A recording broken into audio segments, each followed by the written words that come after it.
Bienvenue dans Impact, l'émission de Mediatico qui redonne du sens à l'économie avec aujourd'hui une émission spéciale sur les défis du grand âge. Défis auxquels bien des structures de l'économie sociale et solidaire qui travaillent dans le champ médico-social sont engagées depuis longtemps. Savez-vous qu'il y aura bientôt en France une personne sur 3 à la retraite? Et savez-vous qu'en matière d'espérance de vie en bonne santé, en France, on est dans une situation moins bonne que dans d'autres pays européens. Alors le rapport Libault qui a été remis à la ministre de la Santé Agnès Buzyn au printemps a émis 175 propositions pour réformer la politique du grand âge. Et vous entendrez d'ailleurs tout à l'heure Estelle Collat de make.org qui nous dit comment sa plateforme a mené le travail de consultation des Français sur le sujet. 18 000 propositions et 1 700 000 votes tout de même.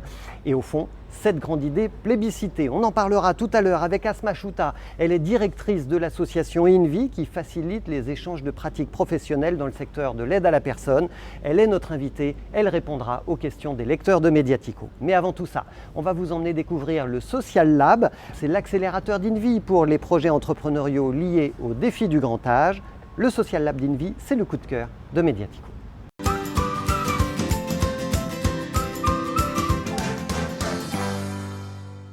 Pour cette nouvelle saison du coup de cœur, je vous emmène au Muro et je vous propose de découvrir l'association InVie.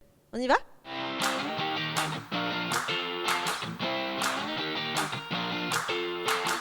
Bonjour Riles. Bonjour. Riles, vous êtes responsable du projet Social Lab ici chez InVie. De quoi s'agit-il ? C'est un programme d'accélération, c'est un accélérateur qui a pour vocation de décloisonner les filières, différentes filières technologiques, économiques, numériques, médico-sociales, dans l'objectif de répondre aux différents enjeux de société aujourd'hui liés au vieillissement de la population et plus précisément aux objectifs de prévention de perte d'autonomie. Et donc actuellement nous avons la chance de pouvoir bénéficier de 35 porteurs de projets que nous accompagnons dans différentes thématiques, dans l'inclusion numérique, dans la nutrition, la santé, la culture, la formation, l'emploi qui est un vrai enjeu aujourd'hui dans ces métiers-là, dans le médico-social. Et donc l'objectif, c'est de développer un programme d'accélération en partenariat notamment avec la conférence des financeurs, avec les 2 départements des Yvelines et des Hauts-de-Seine. L'objectif à terme serait de développer des solutions pour créer un maillage territorial et répondre aux vrais enjeux. Alors tout à l'heure, vous me parliez de 35 incubés. Est-ce que vous auriez des exemples de start-up concrètement? Et est-ce que ce sont d'ailleurs uniquement des start-up?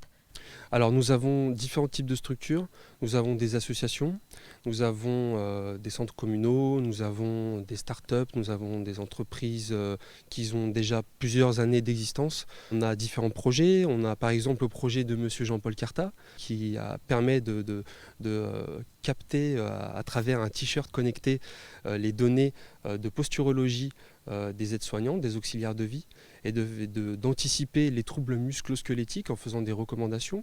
D'autres structures un peu plus associatives se concentrent aussi sur les ateliers de prévention à travers le sport adapté, à travers l'inclusion numérique, comment aujourd'hui faire en sorte que les seniors puissent bénéficier d'une tablette, d'un ordinateur et puissent exercer seuls une recherche sur Internet.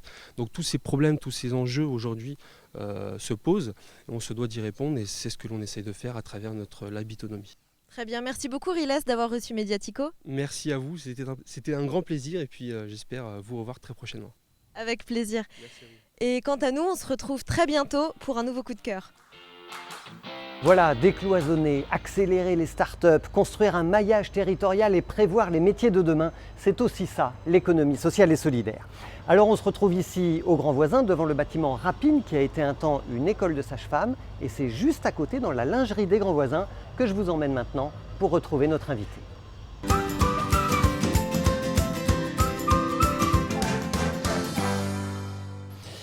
Et en présence des lecteurs de Mediatico, qu'on remercie de nous avoir rejoints ici au Grand Voisin, nous recevons maintenant Asma Chouta. Bonjour Asma.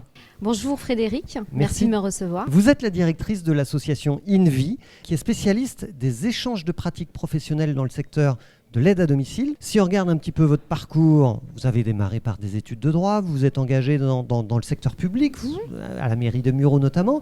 Plus tard, vous êtes repassé par l'ENA, vous avez passé un Master 2 de gestion publique. Tout à fait. Avec l'association INVI aujourd'hui, est-ce que vous mettez finalement en œuvre les politiques publiques sur le thème de la dépendance? C'est ça que vous êtes en train de faire? Tout à fait, c'est-à-dire que INVI est un opérateur qui travaille main dans la main avec la puissance publique pour mettre en œuvre les politiques publiques qui ont été décidées. Alors, quel est le diagnostic que vous portez sur le grand âge et la dépendance? INVI, effectivement, vous l'avez dit, Frédéric, c'est une plateforme de modernisation et de professionnalisation où il y a effectivement lieu des échanges de pratiques entre des professionnels et entre des usagers, des demandeurs d'emploi, mais qui aussi propose des solutions opérationnelles. Des solutions opérationnelles pour professionnaliser et puis pour faire que cette filière se structure. Et les enjeux de la dépendance sont aujourd'hui vraiment des enjeux forts face à un vieillissement de la population qui est accru. À l'horizon 2030, un tiers de la population sera concernée par un âge qui avoisine plus de 65 ans, dont une grande partie sera quand même dépendante. Donc tout l'enjeu, c'est la prévention de la dépendance. La grande complexité et les enjeux de ce secteur, c'est qu'il nécessite d'être modernisé. Et il n'y a pas d'observatoire national qui recense tous les chiffres. Voilà. Et c'est un des grands enjeux de la réforme grand âge qui s'annonce, notamment. Donc vous appelez à la constitution d'un observatoire national? En tout cas, c'est très important, notamment pour évaluer la question de la qualité de vie au travail, pour évaluer les besoins en recrutement, pour évaluer le nombre de structures qui interviennent, pour répondre en adéquation avec ce qui est identifié sur le terrain. Alors quand on regarde un petit peu la presse sur ce sujet-là, moi j'ai l'impression qu'on voit souvent deux types d'informations un petit peu contradictoires finalement. Premièrement, la silver economy est en plein boom. Deuxièmement, la France serait en retard. Qu'est-ce qui est vrai dans ces deux affirmations? C'est une excellente question. La France est absolument pas en retard, pour moi. Il y a beaucoup d'idées, beaucoup d'innovations. Le vrai enjeu, c'est comment on transforme l'essai. C'est la capacité d'accompagner, de soutenir les bonnes idées, les idées innovantes, parce que l'innovation, elle est sociale, mais elle est aussi technologique, elle est dans les processus. Pour répondre précisément à votre question, la silver economy est en plein boom, mais ce qui manque selon moi, et ça c'est moi qui pense ça, et certains aussi qui me côtoient, c'est la question de est-ce que l'offre de la silver economy est en adéquation avec les besoins des usagers? C'est la vraie question. Et c'est ce rapprochement-là qu'offre INVI à travers son hub autonomie. Et quelle est votre réponse? Notre réponse, c'est d'impliquer les usagers, impliquer les aidants, les aidés, les professionnels sur l'identification des besoins et surtout de bien articuler l'offre, de l'accompagner pour qu'elle réponde aux besoins. J'avais envie de vous demander quel est le regard que vous portez aujourd'hui sur l'action et le positionnement des pouvoirs publics. Et en regard de ça, quelle est la place de l'économie sociale et solidaire face à ces enjeux? Il y a deux questions. Moi, je pense très sincèrement que les pouvoirs publics ont pris conscience de l'enjeu du vieillissement de la population et puis aussi des personnes en situation de handicap, surtout quand les âgés sont en situation de handicap. Je pense que la prise de conscience est là. Ensuite, il y a une réalité, c'est celle des finances publiques. Je pense qu'effectivement, une loi à grand âge est essentielle. Néanmoins, les pouvoirs publics vont avoir une difficulté, c'est-à-dire de prioriser les forces, prioriser les actions pour que les réponses soient à la hauteur des attentes. Il y a une grande attente des professionnels, des usagers eux-mêmes, des aidants, des aidés, des intermédiaires. Le sujet de l'ESS, il est complètement intégré. Déjà sur la question de l'emploi. Pour moi, la question de l'emploi, elle est totalement, elle doit être intégrée sur la question de l'économie sociale et solidaire. La question de l'attractivité des métiers, c'est un sujet, le rapport Libault l'a pointé. La mission Myriam El Khomri, que j'ai l'honneur d'avoir intégrée en début juillet, on rencontre toutes les fédérations, tous les acteurs, prône le décloisonnement entre santé sociale et médico-sociale, le décloisonnement entre domicile et établissement, parce qu'aujourd'hui, il ne faut pas oublier que la complexité qu'on rencontre dans les territoires, elle existe dans ce secteur.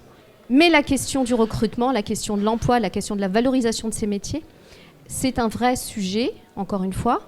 Ce sont des emplois non délocalisables, des circuits courts vers l'emploi, du moment qu'on met en place des systèmes qui permettent d'expliquer que ces métiers, ce n'est pas des femmes de ménage, c'est des métiers du lien social, c'est des métiers de la rencontre entre un usager, un aidant familial et un professionnel. La première personne qui est devant une personne âgée, c'est une auxiliaire de vie, c'est une aide-soignante. Voilà. C'est une aide à domicile. Et donc, ce sont des personnes qu'il faut former. Et en construisant des parcours courts, en travaillant sur l'insertion professionnelle, on contribue effectivement à l'économie sociale et solidaire. Voilà. Et il y a beaucoup de structures de services à la personne, de plus en plus, qui sont labellisées ESUS, qui doivent répondre aux exigences de l'entreprise solidaire d'utilité sociale. Tout à fait, qui reversent donc leurs bénéfices dans le système et qui ont vraiment le souci d'accompagner ces personnes dans leur qualité de vie au travail, dans leur amélioration de vie au travail, dans leur insertion, dans leur épanouissement. Voilà. Alors Asma Chouta, vous avez cité le rapport de Dominique Libaud et c'est vrai, vous l'avez dit, le plus important au fond, c'est de savoir quels sont les besoins, les attentes et les propositions des Français. Le gouvernement a donc lancé une grande consultation sur le sujet. Elle a été menée en partie par la plateforme make.org. C'est cette plateforme qui a conduit finalement à la constitution des propositions du rapport Libaud. Écoutez comment ça s'est passé, cette remontée d'informations et de propositions de la part des Français sur la plateforme de make.org. Nous avons mené une consultation sur comment mieux prendre soin de nos aînés, qui a été lancée le 1er octobre au ministère de la Santé avec la ministre Buzyn. Les résultats de cette consultation ont permis de nourrir avec M. Libaud tout le travail sur le grand âge et l'autonomie. Et donc nous avons eu dans notre consultation 415 000 participants, 18 300 propositions concrètes et 1 700 000 votes. Alors, il y a eu 7 grandes idées qui ont été plébiscitées et à titre d'exemple, je peux vous en citer 3. Par exemple, tout un travail autour du maintien des personnes âgées à domicile. Une grande revendication aussi des Français, un consensus autour de l'accompagnement des aidants. Et puis un troisième sujet aussi qui a pu émerger, qui était sur l'amélioration des conditions de travail des accompagnants et des personnels de santé dans les maisons de retraite. Les grandes causes sont des programmes qui sont financés par des grandes entreprises. Donc, par exemple, sur les aînés, nous avons eu Clésia, l'OCIRP, La Poste. Voilà, donc ce sont des grandes entreprises qui sont à nos côtés. Et puis, les actions concrètes, on peut aller chercher, si besoin, un renfort de financement auprès d'autres entreprises pour compléter. Donc voilà pour ce qui s'est passé chez make.org. Asma Chouta, c'est impressionnant cette consultation. Quel est le regard que vous portez dessus ? Ce rapport contient des propositions qui sont vraiment essentielles au secteur. Voilà. Des priorités. Et des priorités en matière d'organisation, de financement, de solutions, notamment les EHPAD. Ce qu'on aimerait, c'est que le domicile soit aussi concerné. J'ajoute qu'InVie, ce n'est pas que le domicile, c'est l'aide à la personne.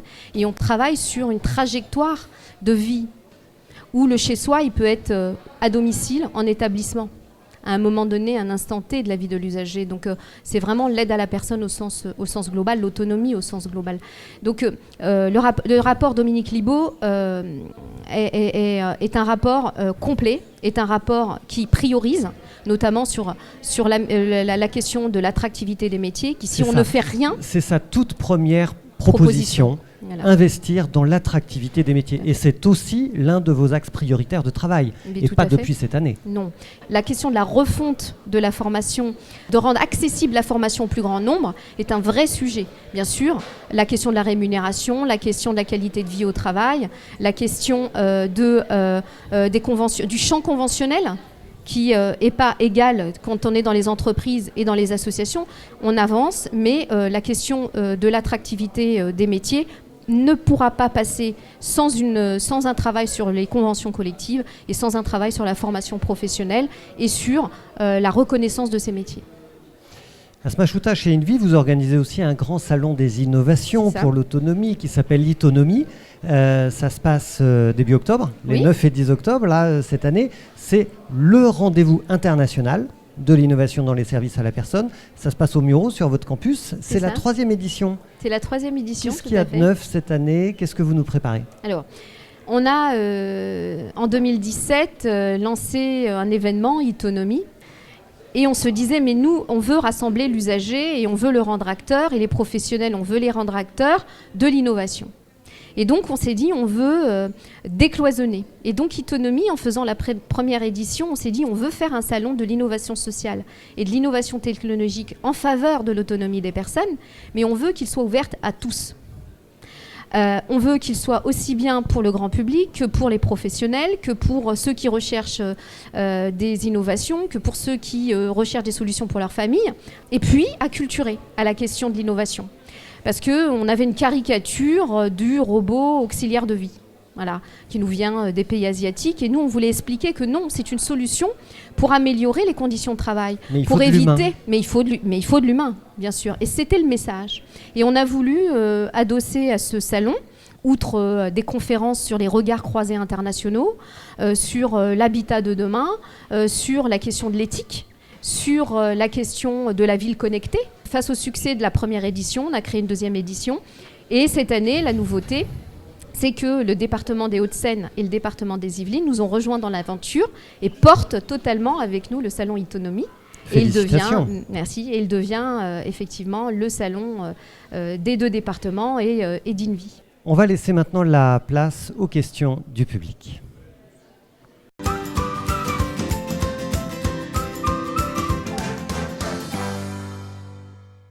Bonsoir, je m'appelle Richard. En fait, j'ai une structure qui s'appelle Omenapi, qui est une plateforme web qui met en relation directe les auxiliaires de vie avec les particuliers, donc les seniors principalement. Et je voulais savoir, en fait, vous parliez tout à l'heure du fait qu'il y a certains grands groupes, certaines grandes entreprises qui veulent favoriser l'innovation des nouveaux projets. Et je voulais savoir si vous aviez des tendances qui se dégageaient, c'est-à-dire s'ils visent plus particulièrement certains projets et qu'ils en mettent de côté d'autres. Ça dépend de la nature du groupe. Si on est face à des mutuelles et des caisses de retraite, on va être surtout axé sur des solutions pour, par exemple, des retraités, des personnes en situation de fragilité. Et ça va être des solutions qui concernent plutôt les seniors. Alors, l'habitat revient en tête à chaque fois, que ce soit sur les groupes d'EHPAD, que ce soit sur les caisses de retraite. L'habitat, c'est un vrai sujet qui revient. Si c'est des énergéticiens, on sera plutôt sur des solutions domotiques qui permettent de renseigner l'énergéticien sur la consommation de chaque individu. Voilà, et donner des tendances. Voilà. Il y a beaucoup aussi de groupes qui recherchent des données. Malheureusement, la question de l'éthique est très prégnante derrière ça. Mais en fait, nous, on prend soin chez Invie de bien regarder les valeurs du groupe avec lesquels on souhaite collaborer et le sujet de l'innovation. Oui, bonjour Asma, moi c'est Laurent, je travaille dans une collectivité. À l'approche de la semaine de la mobilité, événement national, comment Invie envisage les choses, voilà, notamment au bénéfice des personnes qui, par leur perte d'autonomie, perdent aussi forcément la mobilité. Merci Laurent pour cette question. Donc, le sujet de la mobilité, c'est un des sujets d'Invie. C'est un frein à l'emploi. Ça constitue aujourd'hui un frein à l'insertion professionnelle, à l'emploi. C'est un sujet de rentabilité économique et de modèle économique des structures, puisque sur la partie frais indirects, ça grignote une grosse part des frais liés aux missions, qui sont remboursées par l'employeur, et en fonction des conventions collectives, elles sont différentes, les prises en charge sont différentes. Et c'est une question aussi qui concerne les futurs salariés et les salariés en poste, puisque une intervenante à domicile qui n'aurait pas de véhicule ne peut pas garantir un temps plein et ne peut pas se rendre à sa mission. Voilà. C'est un vrai sujet. Donc effectivement, dans le cadre du travail d'Invie, on réfléchit à des solutions innovantes, notamment de mise à disposition de véhicules. Alors il y a deux sujets. Il y a le sujet du permis de conduire, de l'accès au permis de conduire. Et donc il faut permettre à des personnes, à des futurs intervenants d'accéder à la mobilité par le permis de conduire, surtout que il y a des zones rurales, il y a des zones où le transport n'est pas évident dans certaines zones en France, dans des régions de France. Pour la question des Yvelines, on a soit du rural, soit de l'urbain, soit du rurbain, comme on dit. Mais la question de la mise à disposition des véhicules, la question de la gestion d'un parc automobile, la question du leasing, et aussi changer de paradigme, c'est-à-dire permettre à l'employeur, grâce à des nouvelles organisations notamment, de mettre à disposition des véhicules aux salariés. C'est une des solutions qui nous paraît être viable, et le regroupement des structures autour de cette problématique pourrait constituer une solution. Dernière question, quelles sont vos ambitions pour INVI? Comment vous voyez INVI dans 3 ans?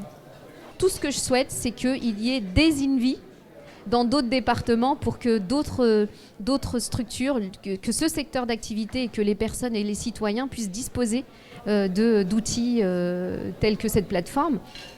Parce qu'on sait la difficulté et la soutenabilité des finances publiques, et je sais combien dans d'autres départements c'est compliqué de les mettre en œuvre. Eh bien, merci beaucoup Asma Chouta d'avoir été notre invité et d'avoir répondu aux questions des lecteurs de Mediatico. On vous souhaite une très belle continuation. Merci beaucoup Frédéric. Merci. Et on jette maintenant un coup d'œil à l'agenda de l'ESS.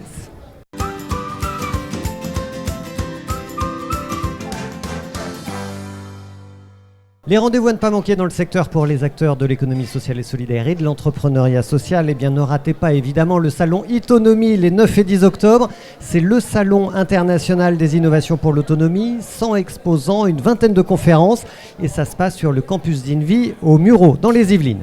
Le 16 octobre, ne ratez pas le 14e Forum national des associations et des fondations au Palais des Congrès de Paris. On y parlera bien sûr d'impact et d'innovation. Le 22 octobre, sachez que Pour la solidarité organise la conférence finale du projet européen At Home sur le développement des compétences professionnelles des aides à domicile, et ça se passe à Bruxelles. Et puis courant octobre, il y aura normalement le projet de loi d'Agnès Buzyn sur l'autonomie et sur le grand âge, suite au rapport Libaud, et on regardera ça évidemment en détail. Voilà, Impact, c'est fini pour aujourd'hui. Prochaine émission le mois prochain en novembre avec un numéro spécial sur la finance et l'impact social. Notre invité sera Jean-Louis Bancel, le président du Crédit Coopératif. D'ici là, pensez à votre impact et agissez.